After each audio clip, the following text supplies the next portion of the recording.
खाते हैं, सफल बच्चे हो जाते हैं, सफल होते हैं, हम सबसे सीखते हैं। देखिए जो बच्चा आप लोगों, आप तो सिर्फ सफल से सीखना चाहोगे, लेकिन हम टीचर हैं, हम सफल से भी सीखते हैं, हम असफल से भी सीखते हैं।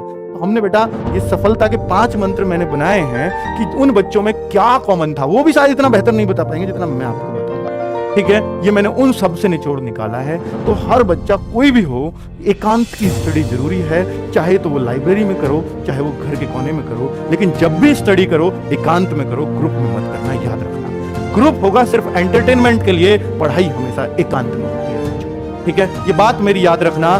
दूसरा मंत्र है बच्चों, ऑनलाइन पढ़ाई व सेल्फ स्टडी दोनों का तालमेल बहुत जरूरी है, क्योंकि अगर सिर्फ हम ऑनलाइन में फंस कर रह गए और लगातार हम 8-8, 10-10 घंटे, 11-11 घंटे सिर्फ मोबाइल पर देख रहे हैं, तो बेटा सिलेक्शन नहीं होगा।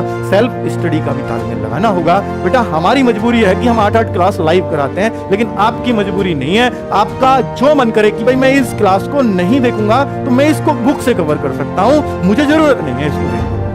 तो बच्चों हम क्यों लाइव करा रहे हैं फिर इतना? क्या सबके लिए नहीं करा है? नहीं, बच्चे को अपनी स्ट्रेंथ पहचाननी है, क्योंकि हमारे पास देखिए बच्चा, हम कुछ चीज छोड़ नहीं सकते, क्योंकि हमारे पास इसको भी पढ़ने वाला बच्चा है, उसको कुछ इसको पढ़ेगा, कुछ उसको। लेकिन आप क्या करते हो, सब कुछ पढ़ रहे हो बेटा, सब कुछ अगर आप पढ़ सकते हो तो वो तो बेस्ट ही है, लेकिन अगर उसकी वजह से सेल्फ स्टडी नहीं कर पा रहे हो तो फिर वो बहुत नुकसानदेह है, ठीक है। कोई नहीं बताएगा इतनी ईमानदारी से इन सारी बातों को, मैं आपको इसलिए बता रहा हूं क्योंकि मुझे आप लोगों से सिलेक्शन चाहिए, ठीक है बच्चों। तो ऑनलाइन पढ़ाई करो, बहुत अच्छी चीज है, लेकिन साथ में सेल्फ स्टडी इसलिए जरूरी है बच्चों कि ऑनलाइन पढ़ाई करते रहने से, सिर्फ पढ़ाई करते रहने से, क्लास देखते रहने से सिलेक्शन नहीं होता, जब तक अपने दिमाग में ना उतारो, और दिमाग में उतरती है चीजें सेल्फ स्टडी से।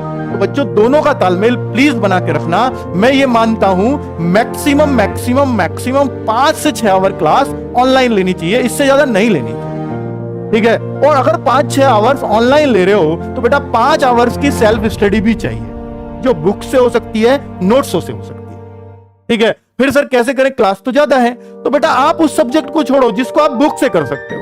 आपको लगता है मुझे बुक से और मुझसे क्लास से दोनों से एक सा होगा, तो आप करिए, फिर आप बुक को प्रीफर करिए, क्योंकि इतनी क्लास आप नहीं देख पाओगे, मुझे भी पता है, रेगुलरली तो नहीं देख पाओगे। इस तालमेल को उन सब बच्चों ने बहुत बेहतर बैठा रखा था। सब में ये बात कॉमन थी बच्चों कि सबका ऑनलाइन पढ़ाई फिक्स, इतनी क्लास करनी है, और सबका सेल्फ स्टडी फिक्स कि इन क्लास के बाद मुझे ये प्रैक्टिस करनी है, ठीक है बच्चों। आगे बात करता हूं बेटा मॉक टेस्ट।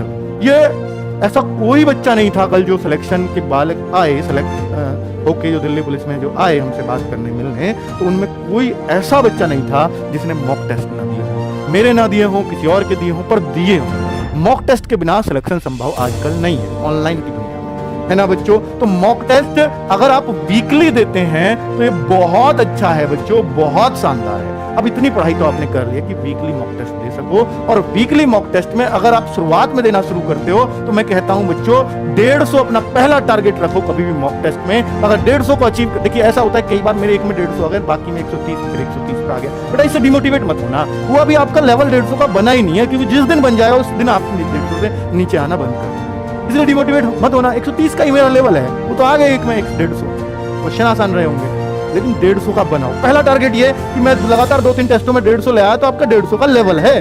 फिर बेटा अगला टारगेट 180 को अचीव करेंगे हम, या 180 लेके आएंगे। बेटा बहुत टाइम ऐसा होगा कि आपका 1-1, 2-2 ही बढ़ रहा है, या 1-1, 2-2 घट भी गया, उससे घबराना मत कभी, क्योंकि नंबर हमेशा छलांग मारते हैं। क्या जो आपके मार्क्स है ना, वो कभी भी ऐसे नहीं बढ़ते 1 बढ़ा है, 2 बढ़ा है, कभी 3 बढ़े हैं, वो छलांग मारते हैं बच्चों। हो सकता है 150, 155 बहुत दिन से चल रहे हैं, फिर बच्चों अचानक से ऐसा उछाल आएगा, हो सकता है 170, 75, 180 तक आप स्टेबल कर जाओ, ठीक है, क्योंकि आप अपनी गलतियों से बहुत सीखते हो। पता है क्यों होता है वो? क्योंकि आप 150 जब ला रहे हो ना, तो आप आते हुए सवालों को बहुत ज्यादा गलत कर रहे हो, बहुत ज्यादा। थोड़ा और कम होंगे, अगले मॉक टेस्ट में फिर 150 आए, फिर लेकिन आते हुए चीजें कम गलत होनी शुरू हो जाएंगी। गलत तो 180 वाले के भी होंगे, 220 वाले के भी होंगे, आते हुए वो खत्म नहीं होते, लेकिन वो कम हो जाते हैं। जितनी गलतियां कम करोगे, आती हुई चीजों को गलत कम करोगे, तो बेटा नंबर बढ़ते चले जाएंगे। बस यही सीखना होता है मॉक टेस्ट से। 180 आ जाए, फिर अगला टारगेट 200, और फिर 220, और लगातार 3 टेस्टों में आप 220 लेते चले आए, तो आप सिलेक्शन के 100% दावेदार बन गए, ठीक है। तो इस तरह से आपको अपना टारगेट अचीव करना, और लड़कियों का टारगेट अंतिम 200 प्लस होना चाहिए, ठीक है बच्चों। तो अब मैं ये मॉक टेस्ट में बच्चों आप लोगों के लिए टैलेंट ग्रुप बनाने वाला हूं। टैलेंट ग्रुप जैसे हमने यूपीएसआई में बनाए, ऐसे ही हम टैलेंट ग्रुप अब इस बार से मॉक टेस्ट में बनाएंगे। और बच्चों उनको हम जरूर कुछ ना कुछ अच्छी चीज भी प्रोवाइड कराएंगे अपनी तरफ से, जो भी गिफ्ट हमारे लिए हमसे बनेगा। जैसे हमने यूपीएसआई वालों को तो फ्री मॉक टेस्ट दिए थे, पूरी टेस्ट सीरीज फ्री कर दी थी टैलेंट ग्रुप वालों के लिए। एक तो आप बच्चों पढ़ाई अपने लिए करो और फ्री हम बांटे फिर आपको, क्योंकि हमें भी होशियार बच्चों से खुशी होती है बच्चों, ठीक है। तो टैलेंट ग्रुप बनना शुरू होगा, उसमें हमारे सजेशंस भी आपको मिलेंगे साथ साथ। और ये ऐसा नहीं सिर्फ खाकी बैच वाले जो हमसे बैच में पढ़ रहे हैं उनके लिए नहीं, ओपन कंपटीशन चाहता हूं मैं इसको। कोई कहीं भी पढ़ रहा है, टेस्ट दीजिए आके, टैलेंट ग्रुप में शामिल हुई है। सब बच्चों से आपस में भी जानने का मौका मिलेगा ये बच्चा क्या करता है। उसमें हम होशियार बच्चों के कमेंट्स लेते हैं, भाई आप कर क्या रहे हैं, ठीक है। तो लेकिन शामिल वही होगा जिसके अच्छे मौके, अच्छे मार्क्स आए। वो कितने पे होगा वो हम तय कर लेंगे अपने आप, ठीक है। तो अभी आपने 150, 180, 140 आ रहे हैं, नहीं, अभी आप उस लेवल को सेट करो कि टैलेंट ग्रुप में आप, ठीक है। पहला टारगेट तो यही होना चाहिए, मोटिवेशन है बस। ये नहीं सोचो टैलेंट ग्रुप में आ गए तो मेरा सिलेक्शन नहीं तो नहीं होगा, ऐसा नहीं है। ये सिर्फ मोटिवेशन है कि आप टैलेंट ग्रुप के लिए मेहनत करो, आप वैकेंसी के लिए नहीं, पहले टैलेंट ग्रुप के लिए मेहनत करो। ये मोटिवेशन देना चाहता हूं मैं इस बात से आपको, ठीक है, क्योंकि मुझे आपका सिलेक्शन चाहिए। आगे बच्चों लड़की का चक्कर, ये बच्चों अब भैया लड़की का चक्कर, ये बहुत बुरा चक्कर है बच्चों। और ये जो बच गया बेटा, इन 5 मंत्र में, सिलेक्शन के मंत्रों में ये सब कुछ निकल के आया है। क्योंकि आपने देखा होगा अक्सर कमेंट्स में कि बच्चे लोग, किसी लड़की ने कमेंट कर दिया ना, तो उसका भैया उसके हाय पूजा, हाय बबीता, हाय सीमा, हाय रीना। लेकिन अगर कोई पप्पू, कोई मतलब कोई और राहुल, कोई पंकज ऐसे कमेंट कर रहा तो उस पर नहीं होता हाय पंकज, हाय राहुल, नहीं, ये होता है लड़कियों का कमेंट है। तो निश्चित तौर पर आप करते हो इसलिए आपको हंसी आ रही है, जो हंस रहा है सब करते हैं, ये निश्चित तौर पर बात है, ठीक है बच्चों। तो ये चीज किसी में नहीं थी उनमें। अब किसी में हो भी चलो मन चला, मैंने मान लिया, लेकिन उसने अपनी पढ़ाई से नहीं हटने दिया, ध्यान इस पर रहा। तो हो सकता है कोई लिमिटेड उसमें, बहुत लिमिटेड उसमें। लेकिन बच्चों आप क्या करते हो, क्योंकि बच्चों आपकी नई नई एज होती है, आपने अभी जिंदगी के धक्के नहीं खाए हुए होते, क्योंकि आपकी एज 18, 22, 23 साल है और इसमें अभी आपको धक्कों का पता नहीं है। इसके निकलने के बाद, एज निकल जाए भर्ती होने के बाद, भर्ती ना हो पाओ और जब एज निकल जाए तो बेटा धक्के तब पता चलती है क्या होता है, ठीक है। तो मैं आपसे कहूंगा कि बेटा ये पूछना बंद कर दो आपका। देखिए लड़कियां भी, मतलब फिर ऐसा होता है कि हाय पूजा उसने बोल दिया हाय राहुल, इतने में तो राहुल बेटा फिर रोज पूजा को ढूंढेगा कमेंट में, ये निश्चित बात है, ठीक है। वो रोज ढूंढेगा कहां गई पूजा, और पूजा ने हाय राहुल कह के उस राहुल की जिंदगी तबाह कर दी। मैं उस पूजा से भी कहना चाहूंगा, तो आप प्लीज लड़कों को ये हाय वाय ना बोलें, वरना उसने एक पोस्ट तो आपने वैसे ही काम करवा दी है ना, वो कहीं बेचारा लगा जाता, लेकिन आपने उसको खत्म करवा दिया।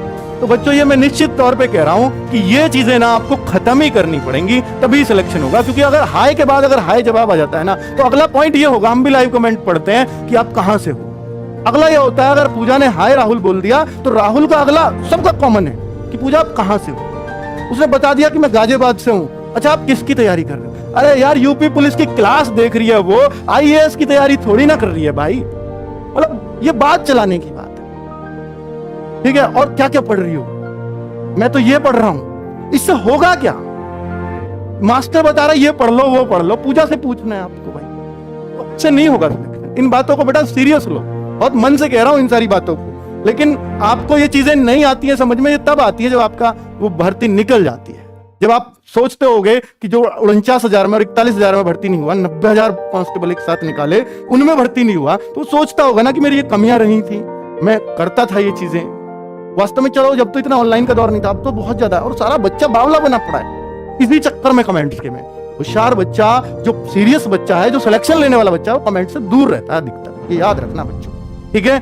डेडिकेशन ये तो अद्भुत मिलता है सिलेक्शन वाले बच्चों में, डेडिकेशन तो अद्भुत मिलेगा। चाहे कितना भी हाय पूजा, हाय सरिता, हाय राहुल कुछ भी हो जाए, वो अपने लक्ष्य से नहीं भटकता। उसको हमेशा याद रहेगा कि भैया पहले यूपी पुलिस से बाद में होती रहेगी, देखी जाएगी, ये तो बस ऐसे ही पूछ लिया मैंने। बेटा वो जो चीज है ना, वो डेडिकेशन नहीं छूटना चाहिए किसी भी परिस्थिति में। भर्ती लेट होती है तो हो जाए, मुझे अपनी सीट लेनी है, मैं पढ़ता रहूंगा, कोई भटकाने वाली आए या कोई भटकाने वाला है, कोई दिक्कत नहीं, भटक लूंगा पर पहले